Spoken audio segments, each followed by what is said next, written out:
What's up, guys? What's going on? All right.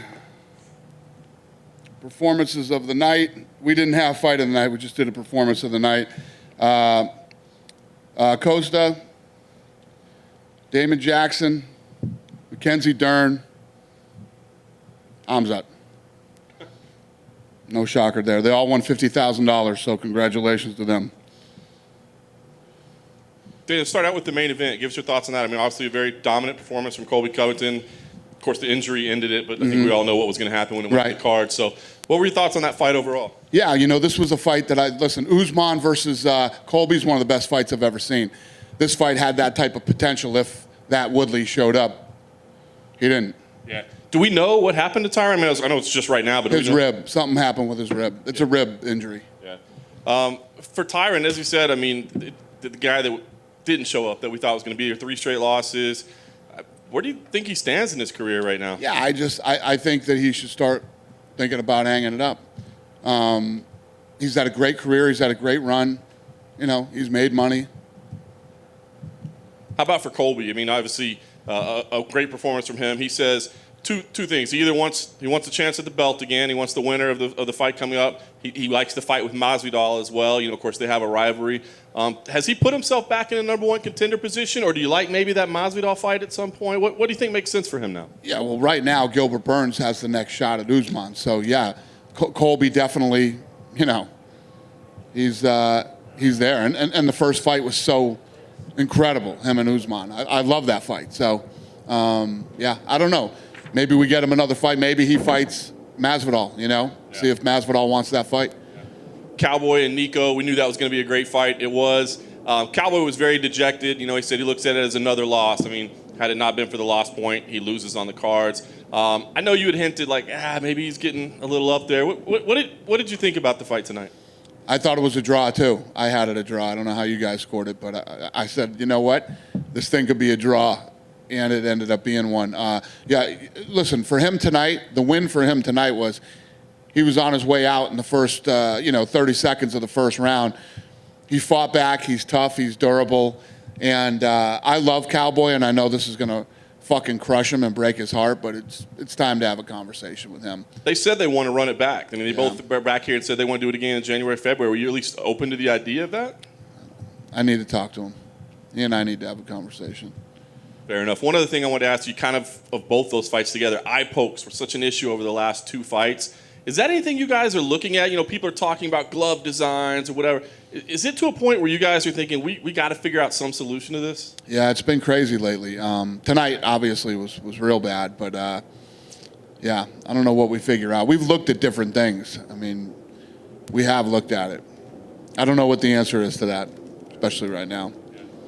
Khamzat Chimaev just goes in there and one shot, amazing. What can you say about this guy and what he's accomplished in 66 days, I believe it is? The guy's special. I've been in this game my whole life. I've never seen anything like him. He's special. He's different. He wants to fight again. So, you know, I've never been in a position where I'm like, who's next? How do we get him a fight? How do we get him over here? How do we do this? How do we do that? It's fun, and I like it. And I think when you're a fight fan, a guy like this is the type of guy that you love to watch and follow and hate, you know, and whatever it might be. This guy is one of the most special fighters I've ever seen, if not the most special guy that I've ever come across. And he kept telling me leading up to this fight, you think I'm a wrestler. You think I'm a wrestler. Wait till you see my hands. Holy shit. He wasn't lying. I want to ask this in the most respectful way possible. Damian Maia is an absolute legend of the sport. Yeah. But after watching that display, I think there's a lot of people that are like, does he need to go a little higher than Damian Maia? That's what everybody's saying. Yeah, I know. No, this guy is special, man. It's true. So when all the fights that I've had, you've had guys that'll be like, yeah, I'm going to turn around. I want to turn around fast, and you know, let me see how I feel tomorrow. Let me talk to my team. Let me do this. Let me do that. This guy's like, I want to fight again here on Fight Island.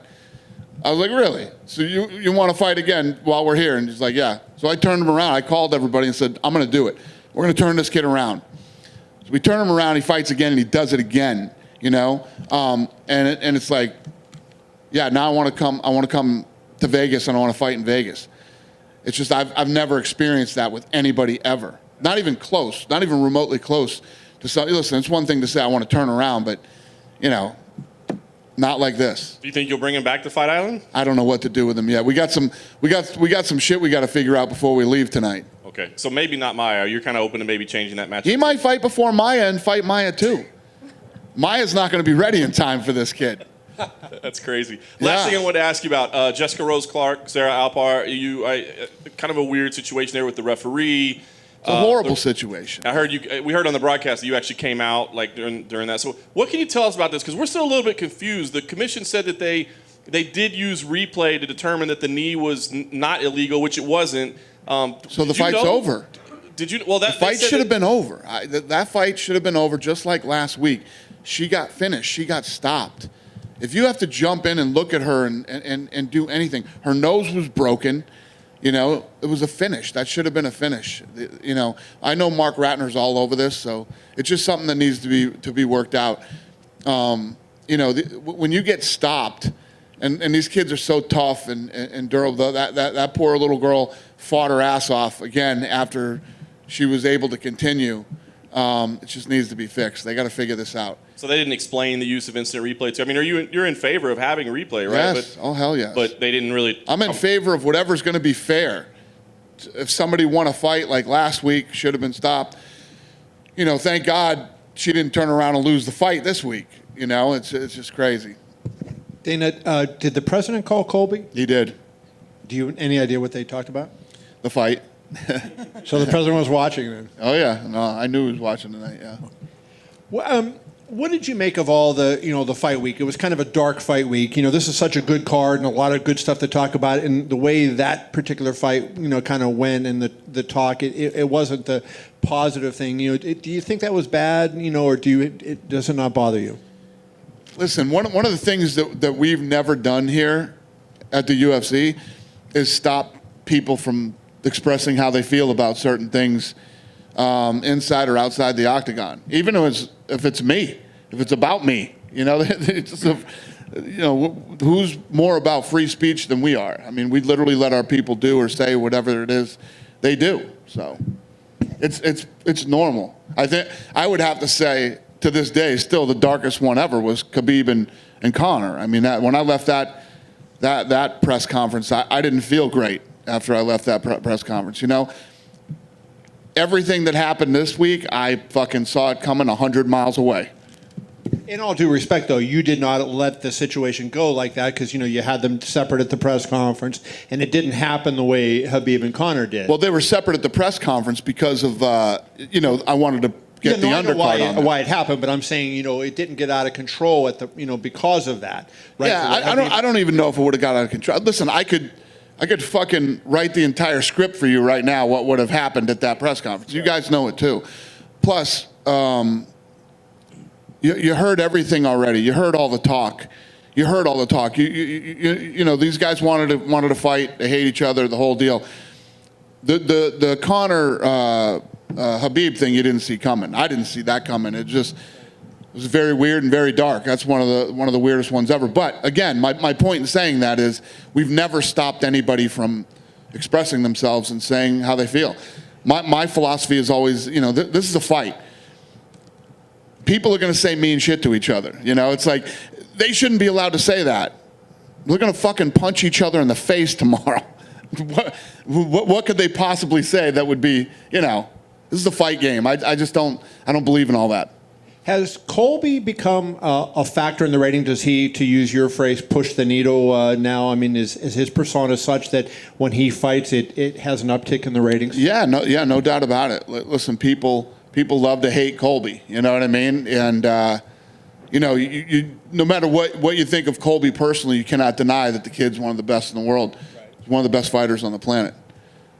I mean, sometimes guys that are the best in the world don't necessarily have that attraction, but he has both, right? He's a great fighter, and he's doing the numbers. Yeah, and I mean, all of us can agree, I would imagine, that Usman has become an absolute beast, man. I mean, this guy is so good, and if you look at how great that fight was with him and Colby, and went right down to the last couple minutes of the fight where Usman finished the fight.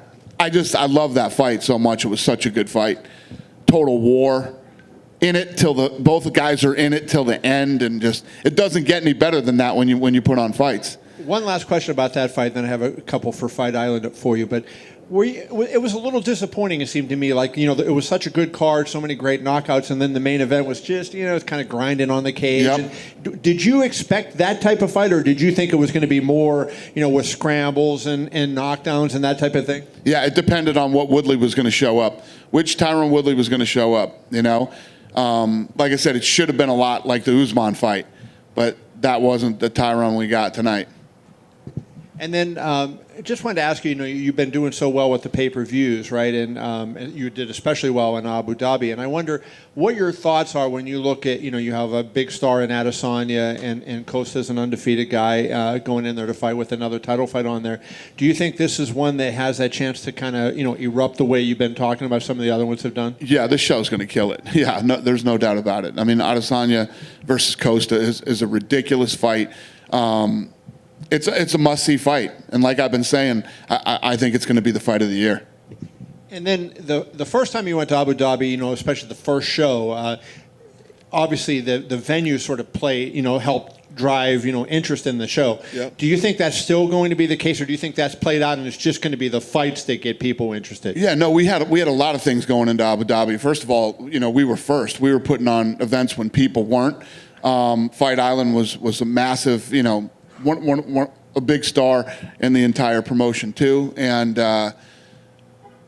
we put on good fights. I mean, everything that you do to promote a fight was perfect for Fight Island. Obviously going into this week, there's more competition. College football's on, the NBA playoffs are going on, and things like that. So it's going to be like when the world was normal again. And then just wanted to run some comments from you on Reyes and I'll say Jan since I don't want to pronounce the name. But what kind of fight do you expect in that? And I mean, it seemed like Reyes, he's almost going in as the champion given the way he fought against John Jones. And a lot of people thought he won. Right. Do you think that adds any pressure on him? He's coming off a win over Jones, and does that put any more burden on him to prove that he's the worthy guy? Yeah, I think both these guys have a lot of pressure. To have the opportunity to fight for the vacant title and become the world champion is huge for both of these guys. And I think that should be a very fun fight, too. Both guys are hungry. Both guys are talented, and it's a massive opportunity for them. Thanks. What do you think happened to Tyron? Because when he fought Darren Till, he was explosive, he dropped him, and then it's like he just completely went gun-shy. What do you attribute that to? Is it injury? Is it age? Why has he suddenly become this guy who's afraid to throw? Yeah, well, listen, this isn't, I don't want to have the whole let's shit on Woodley press conference, but, Woodley's had this throughout his career. He'll come out and, knock a guy out explosively and whatever, and then, have a fight where they lay on the fence for 5 rounds. So I wouldn't say that this is shocking, like this has never happened before, but I don't know. Listen, we all get older, man. It happens to the best of us. But Woodley's had a good career. He's been a champion. He's been around here for a while. Had a good run in Strikeforce too. You said you want to have a conversation with Cerrone about his future. He's 5 in a row, but he looked good against Pettis and he looked good against tonight. He survived the onslaught that we've seen him crumble before. I agree. So when you say you want to have a conversation with him, do you want him to stop, or are you open to just maybe saying, look, let's start to bring it to a close? What's your emotions? Let's talk about stopping. Is he the sort of guy that you find a job for him with the promotion because he's been such a company guy? I don't know, man. I got to have this conversation with him and see what he says.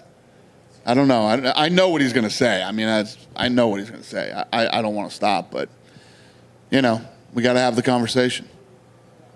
Thanks, Anna. Hey, Dana. Hey. Back here to your left. Quick question regarding what's next for Colby. You mentioned maybe Jorge. Is a rematch between Jorge and Nate Diaz still in the works?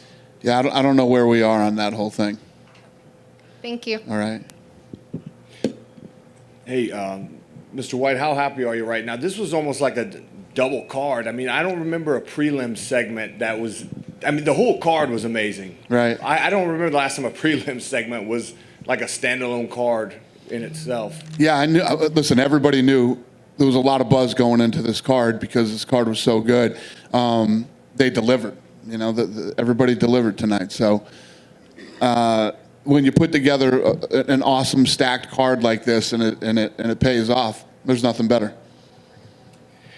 I've covered a lot of fights here at the Apex, and I see a pattern. Some guys, you know, fight better in that smaller cage, whereas some guys fight better in the bigger one where they can move around. Would you ever consider putting the bigger cage in there, or is it too much of a hassle? No, it does. It literally doesn't matter. I told you I'd run those numbers again. I got to do that. But there were actually more finishes in the big cage than there were in the small cage. But I got to rerun that now that we've done more fights in it. Oh, okay, cool. Last thing, fans have been asking me online, does Dana really look that jacked in person? I'm like, yeah, man, what are you up to over there? What are your workouts? I had shoulder surgery a year ago, and for the first time in my life, I hired a trainer. I never had a trainer before. So I've been with this guy for like a year, and he's awesome. You still doing any combat sports? Boxing, No. or just a lot of lifting? I'm fucking old and banged up, man. I just try to get in there and not get hurt and not get fat. Dana, here.